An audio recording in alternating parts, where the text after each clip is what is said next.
இந்திய அரசியலமைப்பு. இந்த லெசனில் கற்றலுடைய நோக்கங்கள் என்னலாம் அப்படின்னா, இந்திய அரசியலமைப்பு உருவாக்கப்பட்டதை அறிதல், அது எப்படி உருவாக்கியிருக்காங்க அப்படிங்கிறத நம்ம அறிஞ்சுக்கணும். இந்திய அரசியலமைப்போட சிறப்பு கூறுகளை அறிதல், என்னென்ன ஃபீச்சர்ஸ் இருக்குது, அப்புறம் அடிப்படை உரிமைகள்னால் என்னது, அடிப்படை கடமைகள்னால் என்னது, அரசு நெறிமுறையுறுத்தும் கோட்பாடுகள்னால் என்னது, மத்திய மாநில அரசுகளின் உறவுகள் மற்றும் அவசர நிலையை பற்றி புரிந்து கொள்ளுதல். ஆல் ஓவராக இந்திய அரசியலமைப்புனா என்ன அப்படின்ற ஒரு பாயிண்ட் ஆஃப் வியூ நமக்கு வேணும் அப்படின்னா நம்ம 10th புக்கில் இந்த லெசனை நம்ம கண்டிப்பாக படிக்கணும். இதில் வந்து நிறைய கொஸ்டின் நம்ம எக்ஸ்பெக்ட் பண்ணலாம் ஃப்ரெண்ட்ஸ். ஸோ ஒரு நாட்டின் நிர்வாகமானது எந்த அடிப்படை கொள்கைகளை சார்ந்து அமைந்துள்ளது என்பதை பிரதிபலிக்கும் அடிப்படை சட்டமே அரசியலமைப்பு. இப்போ அரசியலமைப்புன்னு என்னன்னு சொல்கிறாங்கன்னா, நம்ம நாட்டோட நிர்வாகம் வந்து எந்த அடிப்படை கொள்கைகளை சார்ந்து அமைந்துள்ளது என்பதை பிரதிபலிக்கக்கூடிய அடிப்படை சட்டம் தான் அரசியலமைப்பு. இப்போ ஒரு ஸ்கூல், ஒரு காலேஜ் இருக்குன்னா அதுக்கு ஒரு மோட்டோ, விஷன், மிஷன்லாம் இருக்கும். அந்த மாதிரி தான் ஒரு நாட்டோட நிர்வாகம் வந்து எந்த அடிப்படை கொள்கைகளை சார்ந்து அமைஞ்சிருக்கு அப்படிங்கிறத பிரதிபலிக்கக்கூடிய அடிப்படை சட்டம் தான் அரசியலமைப்பு. அந்த விஷன், மிஷன் எல்லாத்தையும் சேர்த்து தொகுத்து வச்சுருக்காங்கல்ல, அதுக்கு பேர் தான் அரசியலமைப்பு.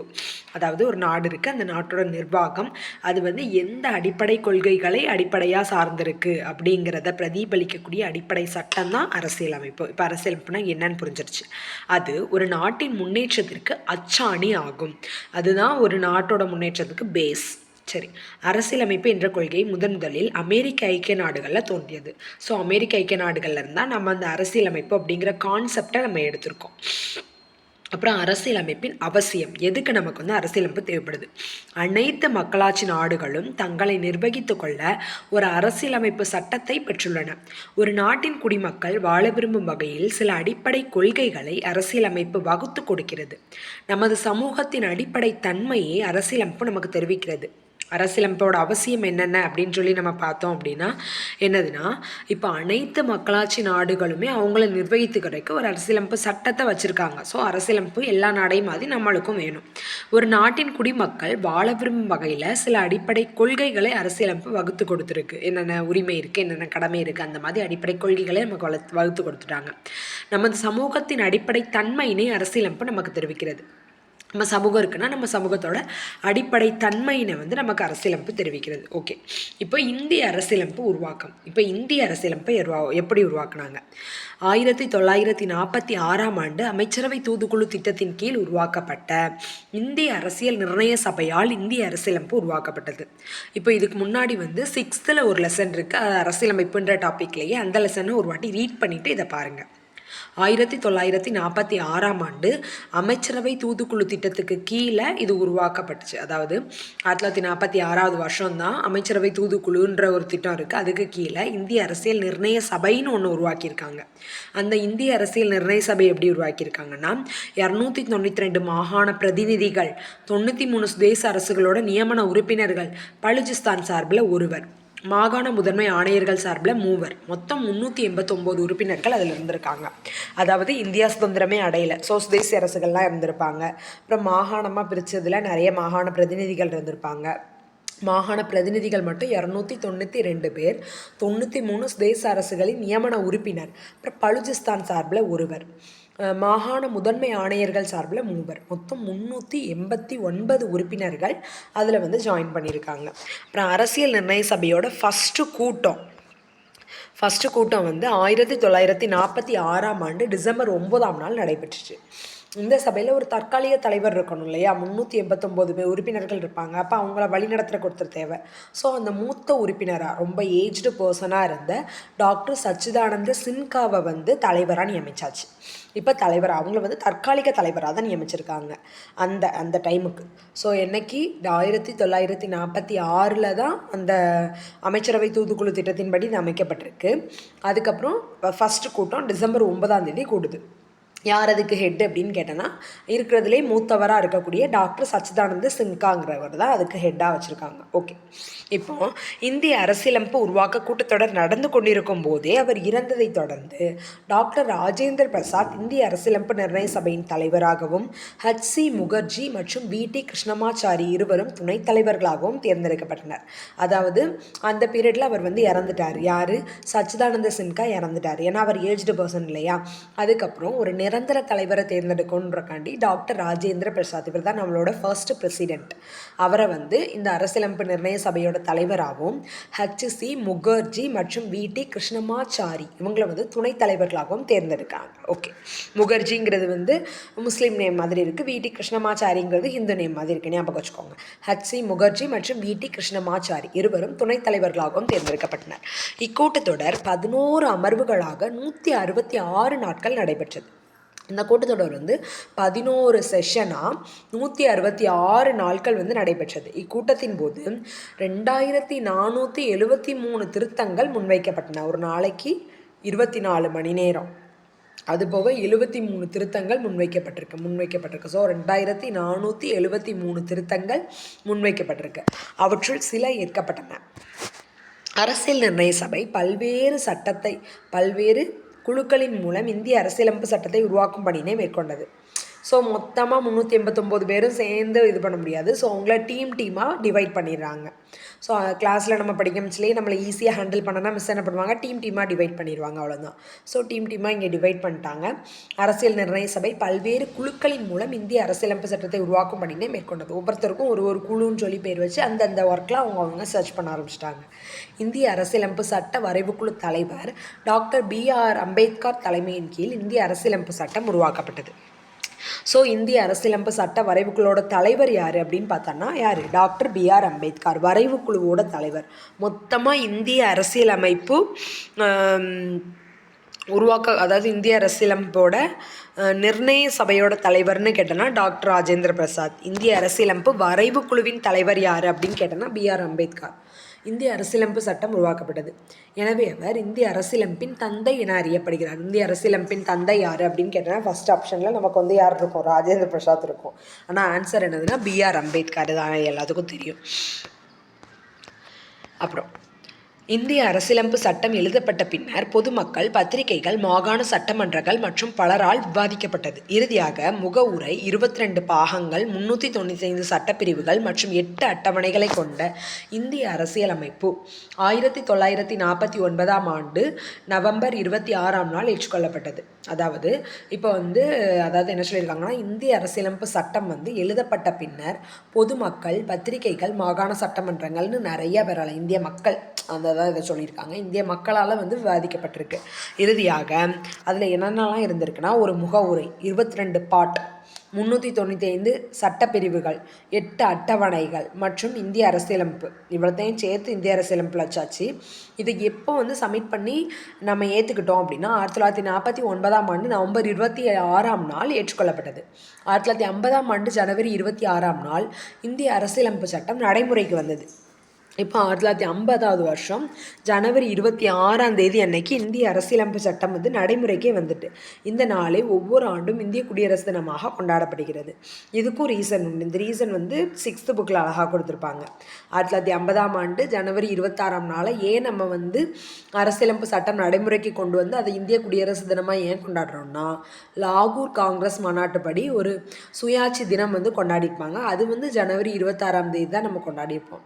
ஸோ அதே நாளில் வந்து நம்ம அரசியலமைப்பை வந்து நடைமுறைக்கு கொண்டு வந்து அந்த முழு சுயராட்சி தினத்தை வந்து அப்படியே நம்ம வந்து குடியரசு தினமாக மாற்றிருக்கோம்.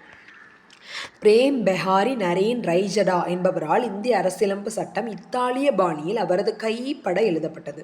ஸோ இந்திய அரசியலமைப்பு சட்டம் வந்து இத்தாலிய பாணியில் அவரது கைப்பட எழுதப்பட்டது. எவரது? பிரேம் பெஹாரி நரேன் ரைஜடா அப்படிங்கிறவங்களோட கைப்பட எழுதப்பட்டிருக்கு. இந்த காப்பி வந்து இன்னைக்கு வரையும் பத்திரமா வைக்கப்பட்டிருக்கு. அது வந்து ஹீலியம் வாயு செலுத்தப்பட்ட ஒரு பெட்டிக்குள்ளே வந்து அது பத்திரமா இன்னைக்கு வரையும் வச்சிட்ருக்காங்க.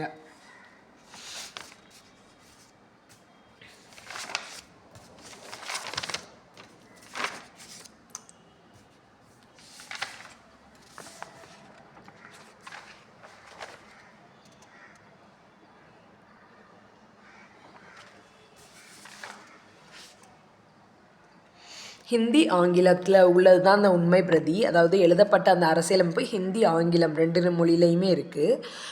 நாடாளுமன்ற நூலகத்தில் ஹீலியம் வாயு நிரப்பப்பட்ட பேழையில் அது பாதுகாப்பாக வைக்கப்பட்டிருக்கு. இது 6th புக்கில் ஒரு பாக்ஸ் கண்டென்ட். ஸோ அந்த கண்டென்ட்டை எழுதினது யார் அப்படின்னு கேட்டால் பிரேம் பெஹாரி நரேன் ரைச்சடா அப்படிங்கிறவர் தான் அதை எழுதியிருக்காரு. இந்திய அரசியலமைப்பு சட்டத்தின் சிறப்பு கூறுகள். உலகில் உள்ள அனைத்து அரசியலமைப்புகளை விடவும் மிகவும் நீளமானதாக இருக்குது. இதோட ஒரு ஸ்பெஷல் ஃபீச்சர்ஸ் மாதிரி இந்திய அரசியலமைப்புக்கு மட்டும் இருக்கக்கூடிய ஸ்பெஷல் ஃபீச்சர்ஸ்.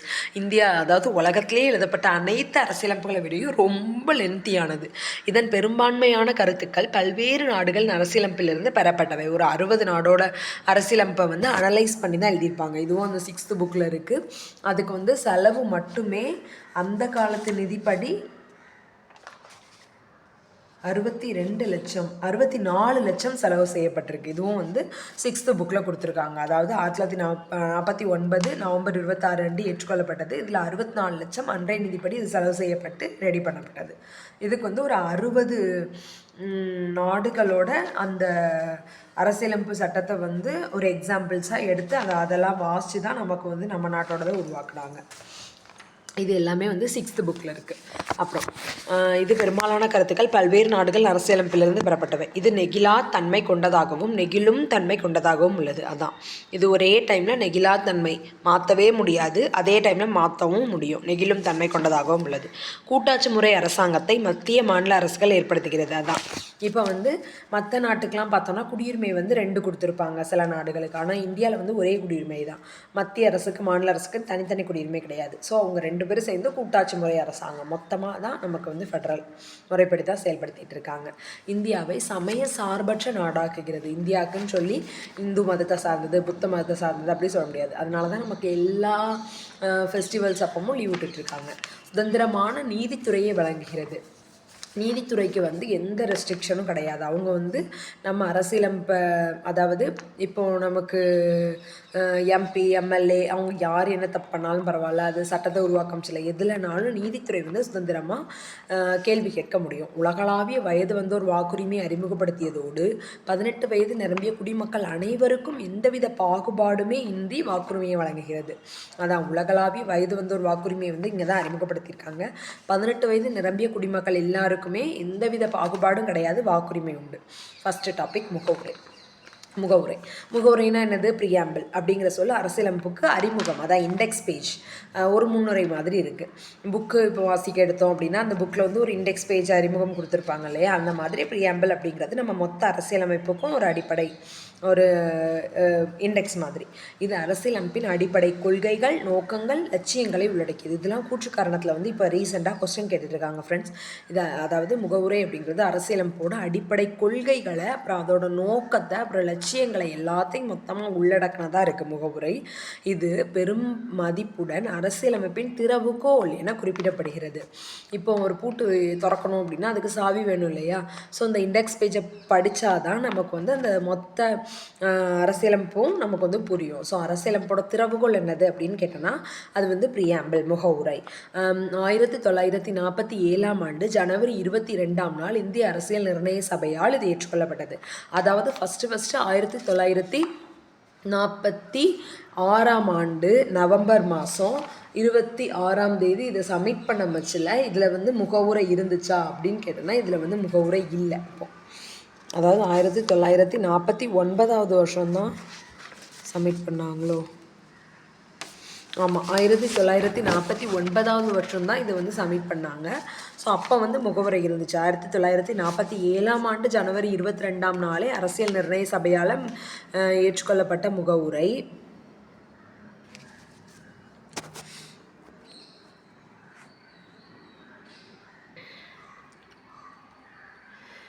ஏற்றுக்கொள்ளப்பட்ட முகவுரையில் அதாவது ஜவஹர்லால் நேருவின் குறிக்கோள் தீர்மானத்தின் அடிப்படையில் இந்திய அரசியலமைப்போட முகவுரை வந்து அமைஞ்சிருக்கு. ஜவஹர்லால் நேருவின் குறிக்கோள் தீர்மானத்தின் அடிப்படையில் இந்திய அரசியலமைப்பின் முகவுரை அமைந்துள்ளது. முகவுரையானது 1976ஆம் ஆண்டு 42வது அரசியலமைப்பு சட்டத்திருத்தத்தின்படி திருத்தப்பட்டது. முகவுரை ஒரே ஒரு டைம் தான் திருத்தியிருக்காங்க. அதுதான் 1976ஆம் ஆண்டு 42வது அரசியலமைப்பு சட்டத்திருத்தத்தின்படி திருத்தப்பட்டிருக்கு. அதன்படி சமதர்மம், சமய சார்பின்மை, ஒருமைப்பாடு போன்ற 3 புதிய சொற்கள் சேர்க்கப்பட்டன. 3 புதிய சொல்ல மட்டும் சேர்த்தாச்சு. என்னதெல்லான்னு பார்த்தோன்னா சமதர்மம், சமய சார்பின்மை, ஒருமைப்பாடு போன்ற 3 புதிய சொற்கள் சேர்க்கப்பட்டன. இந்திய மக்களாகிய நாம் அப்படிங்கிற சொற்றொடர்களுடன் இந்திய அரசியலமைப்பின் முகவுரை தொடங்குகிறது. இதிலிருந்து இந்திய மக்களே இந்திய அரசியலமைப்பின் ஆதாரம் அப்படின்றத நம்ம அறியலாம்.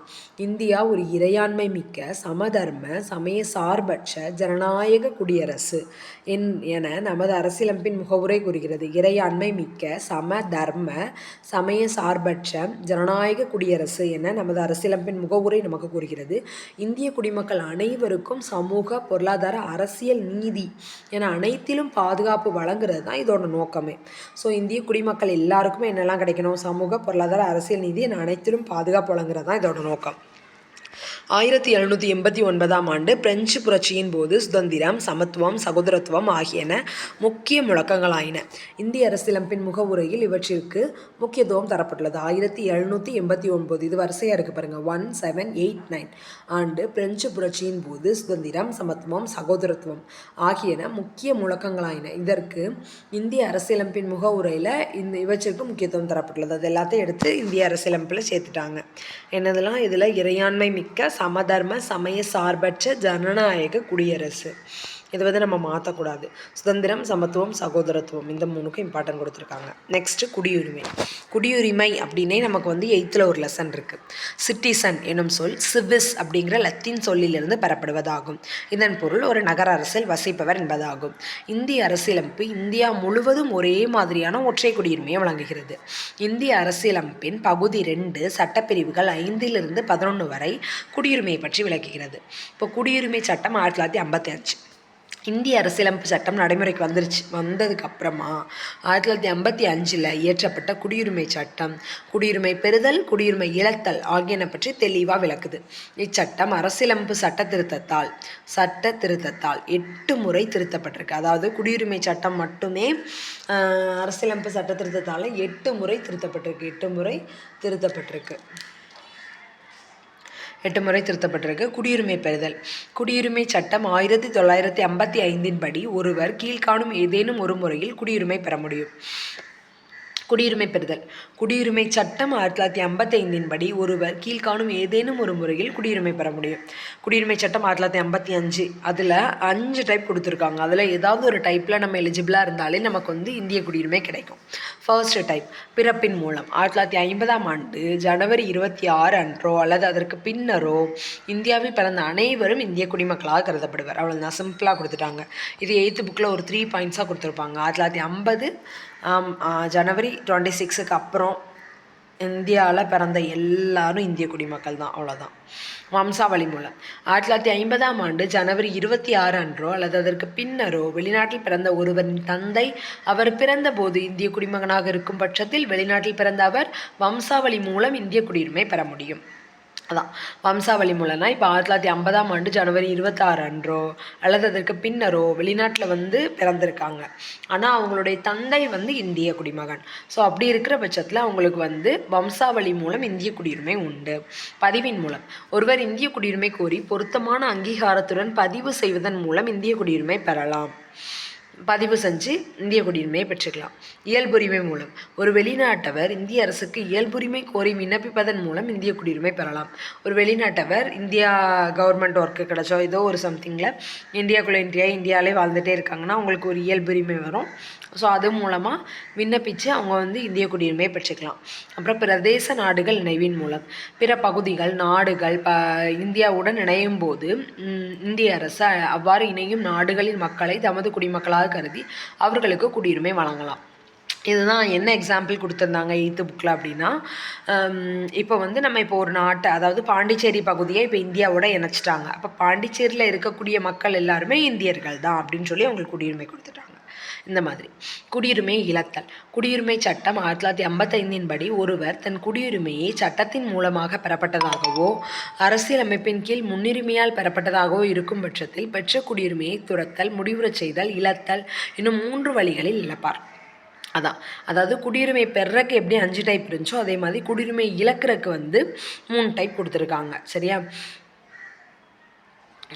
இழக்கிறதுக்கு என்னென்ன இருக்குன்னா, ஃபஸ்ட்டு குடிமகன் தாமாக முன்வது தனது குடியுரிமையை துறத்தல். நான் இப்போ வெளிநாட்டு நான் போகிறேன், ஏதோ ஒரு மைண்டில் வந்து நானே எனக்கு வந்து குடியுரிமை வேணான்னு கேன்சல் பண்ணுறது. வேறொரு நாட்டில் குடியுரிமை பெறும்போது தாமாகவே இந்திய குடியுரிமை முடிவுக்கு வந்து விடுதல். வேறொரு நாட்டுக்கு போய் நம்ம க்ரீன் கார்டு ஹோல்டராக இருந்து அப்புறம் அந்த நாட்டோட சிட்டிசனாகவே கார்டு வாங்கிட்டோம் அப்படின்னா இந்திய குடியுரிமை தன்னால் கேன்சல் ஆயிரும். இயல்புரிமையின் மூலம் குடியுரிமை பெற்ற ஒரு குடிமகன் மோசடி செய்து குடியுரிமை பெற்றவர், தவறான பிரதிநிதித்துவம் தந்தவர், உண்மைகளை மறைத்தவர், எதிரி நாட்டுடன் வணிகம் செய்தவர் அல்லது 2 ஆண்டு காலத்திற்கு சிறை தண்டனை பெற்றவர் என்பதை மத்திய அரசு கண்டறிந்து அவர் குற்றம் புரிந்தவர் என்று திருப்திப்படும் பட்சத்தில் மத்திய அரசு அவரது குடியுரிமையை இழக்கச் செய்யும். ஏதாவது தீவிரவாதியோட தொடர்புடையவங்க அல்லனா இவங்க ஏதாவது உண்மைகளை மறைச்சு இங்கே வந்து சிட்டிசன்ஷிப் வாங்கியிருக்காங்க அப்படின்னு கண்டுபிடிச்சிட்டோம் அப்படின்னாலே அவங்களுடைய சிட்டிசன்ஷிப்பை வந்து நம்ம கேன்சல் பண்ணிடலாம். அப்புறம் அடிப்படை உரிமைகள். இந்திய அரசியலமைப்பு சட்டம் பகுதி 3 12லேருந்து 35 வரையுள்ள சட்டப்பிரிவுகள் அடிப்படை உரிமைகள் பற்றி கூறுது. ஸோ அரசியலமைப்பு பகுதி 2 எதை பற்றி சொல்லுது அப்படின்னா அது வந்து குடியுரிமையை பற்றி சொல்லுது. 5லேருந்து 11 வரையும். இப்போ 11க்கு அடுத்த 12 தானே. ஸோ இது பகுதி 3க்கு போயிருது. 12லேருந்து 35 வரையுள்ள சட்டப்பிரிவுகள் அடிப்படை உரிமைகள் பற்றி சொல்லுது. அரசியலமைப்பை உருவாக்கியவர்கள் இந்த அடிப்படை உரிமைகளை அமெரிக்க ஐக்கிய நாடுகள்லேருந்து பெற்றாங்க. ஸோ இது இம்பார்ட்டன்ட் கொஸ்டின். அடிப்படை உரிமைகள் வந்து எந்த நாட்டிலேருந்து நம்ம வந்து எக்ஸாம்பிளாக எடுத்துக்கிட்டோம் அப்படின்னா அது வந்து அமெரிக்க ஐக்கிய நாடுகள்லேருந்து எடுத்துக்கிட்டோம். அரசியலமைப்பில் உள்ள அடிப்படை உரிமைகளின் தாக்கத்தால் உருவாக்கினது தான் அரசியலமைப்பு. அமெரிக்க நாட்டு அரசியலமைப்பில் உள்ள அடிப்படை உரிமைகளின் தாக்கத்தால் இதை உருவாக்கியிருக்காங்க. முதல்ல இந்திய அரசியலமைப்பு 7 அடிப்படை உரிமைகளை வழங்கியது. ஆனால் தற்போது 6 அடிப்படை உரிமைகள் மட்டுமே இருக்குது. சொத்துரிமை வந்து கேன்சல் பண்ணிட்டாங்க. ஏன்னா சொத்துரிமை அடிப்படையில் பழைய அரசர்களோட பகுதிகளெல்லாம் இந்தியாவோட சேர்க்கமிச்சுலாம் அவங்க பிரச்சனை பண்ணாங்கன்னு சொல்லி சொத்துரிமை வந்து அடிப்படை உரிமையை வந்து கேன்சல் பண்ணிட்டாங்க. ஆனால் தற்போது 6 அடிப்படை உரிமைகள் மட்டுமே உள்ளது. இந்திய அரசியலமைப்பின் பகுதி 3 இந்தியாவின் மகா சாசனம் என்று அழைக்கப்படுகிறது. ஸோ இந்தியாவின் மகா சாசனம் அப்படின்னா என்னது அப்படின்னு கேட்டு கீழே உச்சநீதிமன்றம் ஃபஸ்ட்டு கொடுத்துருப்பாங்க. அதெல்லாம் கிடையாது. இந்திய அரசியலமைப்பின் பகுதி 3 தான் இந்தியாவின் மகா சாசனம். அதாவது அடிப்படை உரிமைகளை சொல்லக்கூடிய இந்த பகுதி 3 தான் இந்தியாவின் மகா சாசனம் அப்படின்னு அழைக்கப்படுது. இந்தியாவில் வசிக்கும் மக்கள் அனைவருக்கும் அடிப்படை உரிமைகள் பொதுவானது. ஆனால் இந்திய குடிமக்களுக்கு மட்டுமேயான சில அடிப்படை உரிமைகளும் உள்ளன. இந்தியாவில் இப்போ நீ வசிக்கிற அப்படின்னா இந்தியாவில் வசிக்கும் மக்கள் அனைவருக்கும் அடிப்படை உரிமைகள் வந்து காமனானதாக இருக்கும். ஆனால் இந்திய குடிமக்களுக்கு மட்டுமே ஆன, அதாவது ஏலியன்ஸ்க்கு, அதாவது இங்கே வந்துட்டு குடியுரிமை வாங்கியிருப்பாங்க இல்லையா, அவங்க வெளிநாடு வெளிநாட்டிலேருந்து இந்தியாவில் வந்து வாழக்கூடிய வெளிநாட்டவர்கள் அவங்களுக்கெல்லாம் கிடையாது, இந்தியர்களுக்கு மட்டுமே உள்ளது அப்படிங்கிற சில அடிப்படை உரிமைகளும் இருக்குது. ஃபஸ்ட்டு அரசியலமைப்புக்கு உட்பட்டு தீர்வு காணும் உரிமை. சட்டப்பிரிவு 32. இது வந்து ரொம்ப ரொம்ப இம்பார்ட்டண்டான அடிப்படை உரிமை. மற்ற எல்லா அடிப்படை உரிமையும் சிம்பிளாக பின்னாடி பார்க்கலாம். நீதிமன்ற முத்திரையுடன் நீதிமன்றத்தால் வெளியிடப்படும் கட்டளை அல்லது ஆணை நீதி பேராணை எனப்படும். அதாவது நீதி பேராணைனா என்னதுன்னா, இப்போ நீதிமன்ற முத்திரை அதில் இருக்கும். நீதிமன்றத்தால் வெளியிடப்படக்கூடிய கட்டளை அல்லது ஆணையை தான் நம்ம என்ன சொல்கிறோன்னா நீதி பேராணைன்னு சொல்கிறோம். இது சில சட்டங்களை நிறைவேற்றாமல் தடை செய்ய நீதிமன்றத்தால் வெளியிடப்படும் ஆணையாகும். இதில் வந்து சில சட்டங்களை நிறைவேற்றவே மாட்டாங்க, நிறைவேற்றாமல் தடை செய்யணும் அப்படிங்கிறக்காண்டி நீதிமன்றத்தால் வெளியிடப்படக்கூடிய ஆணை தான். உச்சநீதிமன்றம் மற்றும் உயர்நீதிமன்றங்கள் இரண்டுமே 5 வகையான நீதி பேராணைகளை வெளியிட அதிகாரம் உள்ளது. ரெண்டுக்குமே காமனான ஒரே நீதி பேராணை தான். இது போன்ற ஆணைகளை வெளியிட்டு மக்களின் உரிமைகளை காப்பதனால் உச்சநீதிமன்றம் அரசியலமைப்பின் பாதுகாவலன் என்று அழைக்கப்படுகிறது. ஸோ அரசியலமைப்பின் பாதுகாவலன் யாருன்னு கேட்டோன்னா உச்சநீதிமன்றம். அரசியலமைப்பின் பாதுகாவலன் அப்படிங்கிற கொஸ்டினை கொடுத்துட்டு கீழே அடிப்படை உரிமைகளை ஃபஸ்ட் வச்சுருப்பாங்க. ஸோ அரசியலமைப்பின் பாதுகாவலன் என்னதுன்னா உச்சநீதிமன்றம். Doctor B.R. அம்பேத்கரோட கூற்றுப்படி அரசியலமைப்பு சட்டப்பிரிவு 32 இந்திய அரசியலமைப்பின் இதயம் மற்றும் ஆன்மா அப்படின்னு அழைக்கப்படுது. அப்படி சொன்னது யார் அப்படின்னு கேட்டோன்னா டாக்டர் B.R. அம்பேத்கர். எந்த சட்டப்பிரிவுனா 32வது. அதாவது அரசியலமைப்புக்கு உட்பட்டு தீர்வு காணும் உரிமை அப்படிங்கிறதான் அந்த ஆர்டிக்கல் 32. ஆட்கொணர்வு நீதி பேராணை ஹேபஸ் கார்பஸ். சட்டத்துக்கு புறம்பாக ஒருவர் கைது செய்யப்படுவதிலிருந்து இது பாதுகாக்கிறது. ஆட்கொணர்வு நீதி பேராணை ஹேபஸ் கார்பஸ். சரியா, சட்டத்துக்கு புறம்பா ஒருவரை வந்து நம்ம கைது செய்கிறோம் அப்படின்னா அதுலேருந்து இந்த ஆட்கொணர்வு நீதி பேராணை வந்து காப்பாற்றுது. அடுத்த கட்டளை உறுத்தும் நீதி பேராணை. மனுதாரர் சட்ட உதவியுடன் தனது மனு தொடர்பான பணியினை சம்பந்தப்பட்ட துறையிலிருந்து நிறைவேற்றிக் கொள்ள முடியும். இப்போ மனுதாரர் சட்ட உதவியுடன் தனது மனு தொடர்பான பணியினை சம்பந்தப்பட்ட துறையிலிருந்து நிறைவேற்றிக் கொள்ள முடியும். கட்டளை உறுத்தும் நீதி பேராணை. தடை உறுத்தும் நீதி பேராணை. ஒரு கீழ் நீதிமன்றம் தனது சட்ட எல்லையை தாண்டி செயல்படுவதை தருகிறது. ஒரு கீழ் நீதிமன்றம் தனது சட்ட எல்லையை தாண்டி செயல்படுவதை தருகிறது. தடையுறுத்தும் நீதி பேராண்மை ப்ராஹிபிஷன். ஒரு கீழ் நீதிமன்றம் இருக்குது, அது வந்து சட்ட எல்லையை தாண்டி செயல்படுறத வந்து தடுக்குது, ப்ராஹிபைட் பண்ணுது. ஆவணக்கேற்பு பேராண்மை. உயர்நீதிமன்றம் ஆவணங்களை நியாயமான பரிசீலனைக்கு தனக்கோ அல்லது உரிய அதிகாரிக்கோ அனுப்ப செய்ய கீழ் நீதிமன்றங்களுக்கு இடக்கூடிய ஆணை தான் என்னதுன்னா ஆவணக்கேற்பு பேராணை. ஆவணக்கேற்பு பேராணை செரிட்டோரி. உயர்நீதிமன்றம் ஆவணங்களை நியாயமான பரிசீலனைக்கு தனக்கோ அல்லது உரிய அதிகாரிக்கோ அனுப்ப செய்ய கீழ் நீதிமன்றங்களுக்கு இடக்கூடிய ஆணை தான் ஆவணக்கேற்பு பேராணை. தகுதி முறை வினவும் நீதி பேராணை கோவாரண்டோ. இப்பேராணை சட்டத்துக்கு புறம்பாக தகாத முறையில் அரசு அலுவலகத்தை கைப்பற்றுவதை தடை செய்கிறது. ஸோ இவ்வளோ தான். அதுக்கப்புறம் அடிப்படை உரிமைகளில் ஒன்று மட்டும் தான் பார்த்துருக்கோம். இது பார்த்தோம், அரசியல் அமைப்போட இதயம் மற்றும் ஆன்மா அப்படின்னு பிஆர் அம்பேத்கரால் அழைக்கப்பட்ட ஆர்டிக்கல் 32 மட்டும்தான் பார்த்துருக்கோம். அது என்னது அப்படின்னா, அரசியல் அமைப்புக்கு உட்பட்டு தீர்வு காணக்கூடிய உரிமை மட்டும்தான் பார்த்துருக்கோம். மற்ற எல்லா அடிப்படை உரிமைகளையும் ஒரே பேஜில் 10th புக்கில் அழகாக கொடுத்துருப்பாங்க. இதை பிரிண்ட் அவுட் எடுத்து சோத்தில் ஒட்டி வச்சு படிங்க. சமத்துவ உரிமை பிரிவு 14. சட்டத்தின் முன் அனைவரும் சமம். சமத்துவ உரிமைனா என்னதுன்னா எல்லாருமே ஈக்குவல் தான். இப்போ சட்டத்துக்கு முன்னாடி எல்லாரும் ஈக்குவல், ஏழை பணக்காரன் எதுவுமே கிடையாது. பிரிவு 14 படி எல்லாரும் ஈக்குவல், சட்டத்தின் முன் அனைவரும் சமம். பிரிவு 15. மதம், இனம், சாதி, பாலினம், பிறப்பிடம் 5 இது கொடுத்துருக்காங்களா? ஸோ அது 15ல் வருது. மதம், இனம், சாதி, பாலினம் மற்றும் பிறப்பிடம் இவற்றின் அடிப்படையில் பாகுபடுத்துவதை தடை செய்தல். மதம்னா தெரியும், கிறிஸ்டியன், ஹிந்து, முஸ்லீம்னு வர்றது மதம். இனம்னா என்னது? இனம், சாதிலாம் ஒரே மாதிரி வர்றது. அப்புறம் பாலினம், பாலினம்னா ஆண் பெண் அப்படிங்கிறது பாலினம். மற்றும் பிறப்பிடம், பிறப்பிடம்னா இவங்க வந்து திருநெல்வேலிக்காரங்க, இவங்க வந்து சென்னைக்காரங்க அப்படி சொல்லி டிஃப்ரென்ஷியேட் பண்ணுறது தான் என்னது பிறப்பிடம். இவற்றின் அடிப்படையில் பாகுபடுத்துவதை தடை செய்தல், அப்படி பண்ணக்கூடாது அப்படின்னு சொல்கிறது என்னதுன்னா பிரிவு 15. பிரிவு 16. பொது வேலை வாய்ப்புகளில் சம வாய்ப்பு அளித்தல், ஈக்குவல் ரைட்ஸு, எல்லாருக்கும் வேலை வாய்ப்பு, பொது வேலை வாய்ப்புகளில் சம வாய்ப்பு அளித்தல் பிரிவு 16. அடுத்த பிரிவு 17. தீண்டாமையை ஒழித்தல். இது ரொம்ப ரொம்ப இம்பார்ட்டண்டான கொஸ்டின். பிரிவு 17 தீண்டாமையை ஒழித்தல். எல்லா புக்லேயுமே நமக்கு வந்து தீண்டாமை ஒழிப்பு ஃபஸ்ட் பேஜில் இருக்குமா? எத்தனை வயசு வரையும் நம்ம ஸ்கூல் படிப்போம்? 17 வயசு வரையும் நம்ம ஸ்கூலில் தான் படிப்போம். 12th படிக்கும் சொல்லி நமக்கு கிட்டத்தட்ட 17 வயசு வந்துடும். 14 வயசில் 10th படித்தாலும் 14-15 வயசில் 10th படித்தோன்னா 17 வயசு ரீச் ஆகி தான் ஸ்கூலை விட்டு வெளியே போவோம்.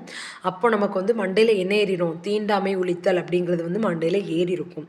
ஸோ 17 வயசில் நம்ம ஸ்கூலை விட்டு வெளியே போக முடியல, தீண்டாமை ஒழித்தல் நம்ம மண்டையில் நல்லா ஏறி இருக்கும். பிரிவு 17 தீண்டாமையை ஒழித்தல். பிரிவு 18 இராணுவ மற்றும் கல்விசார் பட்டங்களை தவிர மற்ற பட்டங்களை நீக்குதல். இப்போ ஒருத்தங்களையும் இன்னொருத்தங்களையும் பிரித்து காமிக்கிறது என்னதுன்னா, அவங்களுக்கு ஏதாவது ஒரு ஸ்பெஷல் பட்டம் கொடுத்துருந்தாங்க அப்படின்னா அது வந்து அவங்கள பிரித்து காமிக்கும் இல்லையா?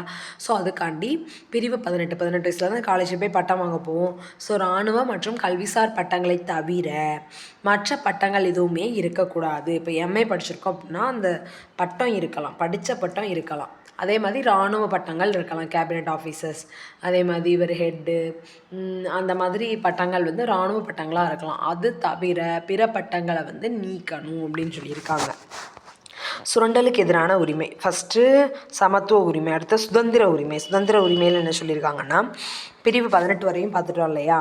அடுத்து பிரிவு 19 என்ன சொல்லியிருக்காங்கன்னா, 19 என்ன சொல்லியிருக்காங்கன்னா, பேச்சுரிமை. ஒரு 7 வகையான உரிமையை சொல்லியிருப்பாங்க. பேச்சுரிமை, கருத்து தெரிவிக்கும் உரிமை, அமைதியான முறையில் கூட்டம் கூட்டுவதற்கு உரிமை, சங்கங்கள் அமைப்புகள் தொடங்க உரிமை, இந்திய நாட்டிற்குள் விரும்பிய இடத்தில் வசிக்கும் உரிமை, தொழில் செய்யும் உரிமை. 6 உரிமை கொடுத்துருக்காங்களா? இதில் தான் சொத்துரிமை வந்து நீக்கியிருப்பாங்க. பிரிவு 19 பேச்சுரிமை. நமக்கு வந்து பேச்சுரிமை இருக்கலாம், கருத்து தெரிவிக்கக்கூடிய உரிமை இருக்கலாம். இப்போ ஏதாவது ஒரு நியூஸ் அதை பற்றி நம்ம கருத்து தெரிவிக்கணும், ஓகே. அப்புறம் அமைதியான முறையில் கூட்டம் கூட்டிக்கலாம், சங்கங்கள் அமைப்புகள் அதெல்லாம் தொடங்கிக்கலாம். அப்புறம் இந்திய நாட்டுக்குள்ளே விரும்பிய இடத்துல தொழில் செய்யலாம், இந்திய நாட்டுக்குள்ளே எங்கேனாலும் நீ போய் தொழில் செய்யலாம். ஸோ இது எல்லாமே பிரிவு 19 உனக்கு தரப்பட்டிருக்க உரிமைகள். பிரிவு 20 குற்றம் சாட்டப்பட்ட நபர்களுக்கான உரிமை மற்றும் தண்டனைகளிலிருந்து பாதுகாப்பு பெறும் உரிமை. பிரிவு 20 இருக்குது அப்படின்னா, இப்போ ஒரு நபர் மேலே நம்ம குற்றம் சாட்டியிருக்கோம், அந்த நபர்களுக்கான உரிமை மற்றும் தண்டனைகளிலிருந்து பாதுகாப்பு பெறும் உரிமை. இப்போ நம்ம மேலே ஏதாவது பொய் குற்றம் சுமத்தியிருக்காங்கன்னா அந்த தண்டனையிலேருந்து நம்ம பாதுகாத்துறதுக்கு பிரிவு 20 நம்ம வந்து யூஸ் பண்ணி நம்மளால் ஈஸியாக வந்து நம்ம தற்காத்துக்க முடியும். பிரிவு 21 வாழ்க்கை மற்றும் தனிப்பட்ட சுதந்திரத்திற்கு பாதுகாப்பு பெறும் உரிமை. பிரிவு 21 என்ன சொல்லுதுன்னா வாழ்க்கை மற்றும் தனிப்பட்ட சுதந்திரத்திற்கு பாதுகாப்பு பெறும் உரிமை. பிரிவு 21A தொடக்க கல்வி பெறும் உரிமை. பிரிவு 21A தொடக்க கல்வி பெறும் உரிமை. பிரிவு 22 சில வழக்குகளில் கைது செய்து தடுப்பு காவலில் வைப்பதற்கு எதிரான பாதுகாப்பு உரிமை. சில வழக்குகளில் கைது செஞ்சு தடுப்பு காவலில் வைப்பதற்கு எதிரான பாதுகாப்பு உரிமை. பிரிவு 22 சில வழக்குகளில் கைது செஞ்சுருவாங்க, தடுப்பு காவலில் வைப்பாங்க. தடுப்பு காவலில் வைப்பதற்கு எதிரான பாதுகாப்பு உரிமை. தடுப்பு காவலில் வைப்பதற்கு எதிரான பாதுகாப்பு உரிமை தான் பிரிவு 22. ஸோ இது எல்லாமே வந்து என்னதுன்னா சுதந்திர உரிமை. பிரிவு 19 படி நம்ம சுதந்திரமாக பேசலாம், சுதந்திரமாக கருத்து தெரிவிக்கலாம், அப்புறம் அமைதியான முறையில் கூட்டம் கூடலாம், சங்கங்கள் அமைப்புகள் தொடங்கிக்கலாம், இந்திய நாட்டுக்குள் விரும்பிய இடத்துல வசிக்கலாம், தொழில் செய்யலாம்.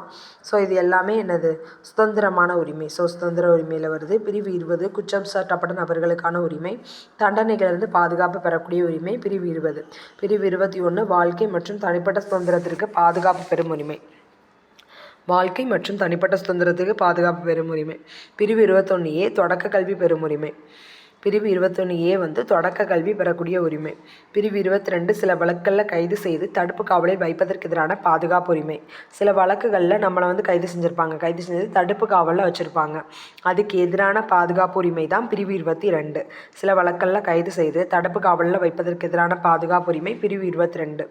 வாழ்க்கை மற்றும் தனிப்பட்ட சுதந்திரத்தை பாதுகாப்பு பெறும் உரிமை வந்து பிரிவு 21. பிரிவு 22 வந்து சில வழக்கெல்லாம் கைது செய்து தடுப்பு காவலில் வைப்பதற்கு எதிரான பாதுகாப்பு உரிமை. அடுத்த 3வது உரிமை வந்து என்னதுன்னா சுரண்டலுக்கு எதிரான உரிமை. இது ரொம்ப ரொம்ப இம்பார்ட்டண்டான உரிமை. சுரண்டலுக்கு எதிரான உரிமை வந்து 2 உரிமை தான். 23, 24. 23 வயசு 24 வயசு சுரண்டப்படக்கூடிய வயசு. ஸோ பிரிவு 23, 24 கட்டாய வேலை, கொத்தடிமை முறை மற்றும் மனித தன்மையற்ற வியாபாரத்தை தடுத்தல். இதுதான் பிரிவு 23. பிரிவு 24 தொழிற்சாலைகள் மற்றும் ஆபத்தான இடங்களில் குழந்தை தொழிலாளர் முறையை தடுத்தல். பிரிவு 24. பிரிவு 23 வந்து கட்டாய வேலை, கொத்தடிமை முறை மற்றும் மனித தன்மையற்ற வியாபாரத்தை தடுத்தல். பிரிவு 24 தொழிற்சாலைகள் மற்றும் ஆபத்தான இடங்களில் குழந்தை தொழிலாளர் முறையினை தடுத்தல். அடுத்த 4வது இது வந்து சமய சார்பு உரிமை. 23, 24 முடிஞ்சிட்டா அடுத்த பிரிவு 25. பிரிவு 25 எந்த ஒரு சமயத்தினை ஏற்கவும் பின்பற்றவும் பரப்பவும் உரிமை உண்டு. பிரிவு 26 சமய விவகாரங்களை நிர்வகிக்கும் உரிமை.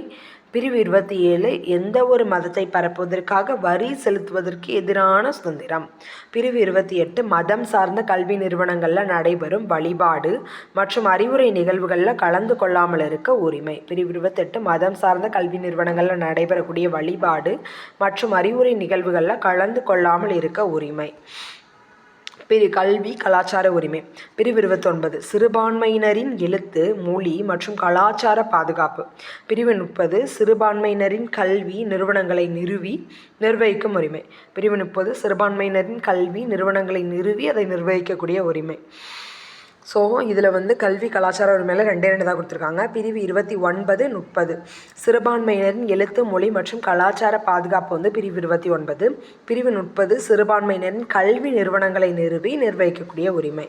அடுத்த அரசியலமைப்புக்கு உட்பட்டு தீர்வு காணும் உரிமை. அதாவது இப்போ 29, 30 முடிஞ்சா 31வது காணும் பாருங்க, 31 இல்லை. ஸோ அதுதான் வந்து சொத்து உரிமை, அது நீக்கியாச்சு.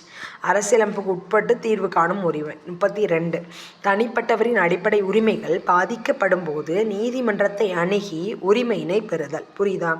இப்போ மேலே கொடுக்கப்பட்டிருக்க அத்தனை அடிப்படை உரிமைகளில் எதையாவது ஒன்று நமக்கு கிடைக்க மாட்டேங்குது. பேச்சுரிமை இல்லை, கருத்து தெரிவிக்கக்கூடிய உரிமை இல்லை. எங்கேயாவது போய் தொழில் தொடங்குகிறோம், அவங்க வந்து தொழில் தொடங்க விட மாட்டேங்காங்க இந்தியாவுக்குள்ளேயே. ஸோ அந்த மாதிரி உங்களோட அடிப்படை உரிமைகளை வந்து யாராவது சுரண்டுறாங்க அப்படின்னா அவங்க மேலே நீங்கள் நீதிமன்றத்தில் போய் கேஸ் போடலாம். அப்புறம் இந்த மாதிரி சமய சார்பு உரிமைக்கெலாம் ஈஸியாக போடலாம். சமய சார்பு உரிமைக்கு என்னது, எந்த ஒரு மதத்தையும் பரப்புறக்காண்டி வரி செலுத்துவதற்கு எதிரான சுதந்திரம். கட்டாயப்படுத்தி உங்கள்கிட்ட வரி வாங்குறாங்க அப்படின்னா அது கொடுக்க வேண்டிய அவசியம் நமக்கு கிடையாது. ஸோ அதெல்லாம் பிரிவு 27க்கு எதிராக நம்மளால் கோர்ட்டில் போய் கேஸ் போட முடியும். ஆர்டிக்கல் 32 படி கேஸ் போட முடியும். இந்த அஞ்சல் வில்லைகள் எந்த அடிப்படை உரிமைகள் மீறுதலை குறிப்பிடுகின்றன? இது எல்லாமே என்னது, குழந்தை தொழிலாளர் முறை. டக்குன்னு ஆர்டிக்கல் சொல்லுங்கள். ஆர்டிக்கல் வந்து 24 தொழிற்சாலைகள் ஆபத்தான இடங்களில் குழந்தை தொழிலாளர் முறையை தவிர்த்தல். ஆர்டிக்கல் 24. ஆர்டிக்கல் 23 கொத்தடிமை முறை, கட்டாய வேலை, மனிதத்தன்மையற்ற வியாபாரத்தை தடுத்தல். அது எல்லாமே ஆர்டிக்கல் 23. அடிப்படை உரிமைகளை நிறுத்தி வைத்தல். இந்திய அரசியலமைப்பு சட்டப்பிரிவு 352 கீழ் குடியரசுத் தலைவரால் அவசர நிலை அறிவிக்கப்படும் பொழுது இந்திய அரசியலமைப்பு சட்டப்பிரிவு 19 கீழ் உத்தரவாதம் அளிக்கப்பட்ட அந்த பேச்சுரிமை, எழுத்துரிமை, கருத்து தெரிவிக்கும் உரிமை அது எதுவுமே கிடையாது. 19 கீழ் உத்தரவாதம் அளிக்கப்பட்ட சுதந்திரம் தாமாகவே நிறுத்தப்படுகிறது. மற்ற அடிப்படை உரிமைகளையும் குடியரசுத் தலைவர் சில குறிப்பிட்ட ஆணைகளை பிறப்பிப்பதன் மூலம் தடை செய்யலாம். குடியரசுத் தலைவர் இந்த ஆணைகள் நாடாளுமன்றத்தால் கட்டாயம் அங்கீகரிக்கப்பட வேண்டும். அதாவது இப்போ அடிப்படை உரிமைகளை எப்போ நிறுத்தி வைக்கலாம் அப்படின்னா, இந்திய அரசியலமைப்பு சட்டப்பிரிவு 352 கீழ் குடியரசுத் தலைவரால் ஒரு அவசர நிலை அறிவிக்காங்க. இப்போ 2 நாடுகளுக்கு இடையில போர் நடக்கலாம், ஏதோ ஒரு பிரச்சனை, இந்திய நாட்டுக்குள்ளேயே ஏதாவது எதிர்ப்பு பிரச்சனை, கலவரம், அந்த மாதிரி ஏதாவது ஒன்று நடக்கு அப்படின்னா 352 கீழே ஒரு அவசர நிலை அறிவிப்பாங்க இந்தியா ஃபுல்லாக குடியரசுத் தலைவரால். அப்படி அறிவிக்கப்படுற நேரத்தில் இந்திய அரசியலமைப்போட சட்டப்பிரிவு 19க்கு கீழே எனக்கு பேச்சுரிமை இல்லை, கருத்துரிமை இல்லை, அப்படி எதுவுமே ஒன்றால் சொல்ல முடியாது. அதுக்கு கீழே இருக்கக்கூடிய எல்லாமே தன்னால் நிறுத்தப்பட்டுரும். அதே போக இன்னும் என்னென்ன அடிப்படை உரிமைகள் இருக்கோ அது குடியரசுத் தலைவர் சில ஆணைகளை பிறப்பித்து அந்த ஆணைகள் மூலமாக அந்த அடிப்படை உரிமைகளையும் நிப்பாட்டி வச்சிடலாம். குடியரசுத் தலைவரின் இந்த ஆணைகள் நாடாளுமன்றத்தால் கட்டாயம் அங்கீகரிக்கப்பட வேண்டும். அதாவது